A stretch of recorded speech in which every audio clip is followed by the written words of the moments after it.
7 वर्षीय मुलीच्या किडनॅपिंगची चर्चा, मात्र शेजाऱ्यानेच केली निरागस मुलीची हत्या। दारव्हा तालुक्यातील बोथ या गावामधील कुमारी शिवानी पंकज जाधव ही मुलगी दिनांक 20 मार्च 2026 रोजी बेपत्ता झाल्याने आई वडील, नातेवाईक आणि गावकऱ्यांनी तिचा शोध घेतला, परंतु ती मिळून न आल्याने त्यांनी दारव्हा पोलीस स्टेशन गाठून दारव्हा पोलिसांना माहिती दिली। दारव्हा पोलिसांनी शोध घेतला, परंतु मुलगी आढळून न आल्याने दुसऱ्या दिवशी दिनांक 21 मार्च 2026 रोजी दारव्हा पोलीस, स्थानिक गुन्हे शाखा पोलीस, जिल्हा पोलीस अधीक्षक, उपविभागीय पोलीस अधिकारी आणि संपूर्ण टीम ही बोथ गावामध्ये पोहोचली। बोथ गावाला पोलीस छावणीचे स्वरूप आले आणि शेवटी शेजाऱ्याच्या घरामध्येच त्या मुलीचा मृतदेह आढळून आल्याने गावामध्ये आणि परिसरामध्ये हळहळ व्यक्त केला जात आहे।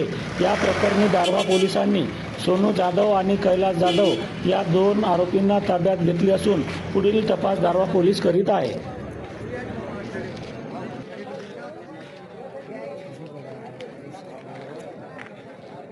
किडनॅपिंगची चर्चा सुरू होती, परंतु प्रत्यक्षात मात्र ते किडनॅपिंग नसून एका निरागस 7 वर्षीय मुलीची हत्या त्या गावामध्ये शेजाऱ्यांनीच केलेली असल्याचं आज पोलिसाच्या तपासामध्ये उघड झालेलं आहे। आणि त्या निरागस मुलीचे वडील आज आपल्यासोबत बोलणार आहेत। आपण त्यांच्याशी बातचीत करूया। तुमची जी मुलगी हरवली, काल तुम्हाला किती वाजता माहीत पडलं? आम्हाला 4 वाजता 4 वाजता माहीत पडल्यानंतर त्यांनी पोलिसांशी संपर्क केला। पोलिसांशी संपर्क केल्यानंतर पोलिसांसह संपूर्ण गावकऱ्यांनी त्यांचा रात्रभर शोध घेतला, परंतु मुलगी कुठेही आढळून आली नाही, तिचा काही पत्ता लागला नाही।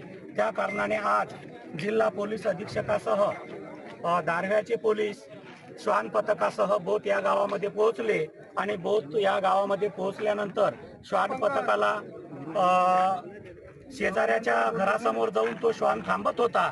शंका आल्याने पोलिसांनी त्या घराची झाडाझडती केली असता त्या मुलीचा मृतदेह शेजाऱ्याच्या घरात आढळून आला। आपल्या मुलीचं पूर्ण नाव? शिवानी पंकज जाधव। किती वर्षाची? 7 वर्षाची। 7 वर्षाची। कोणत्या वर्गात?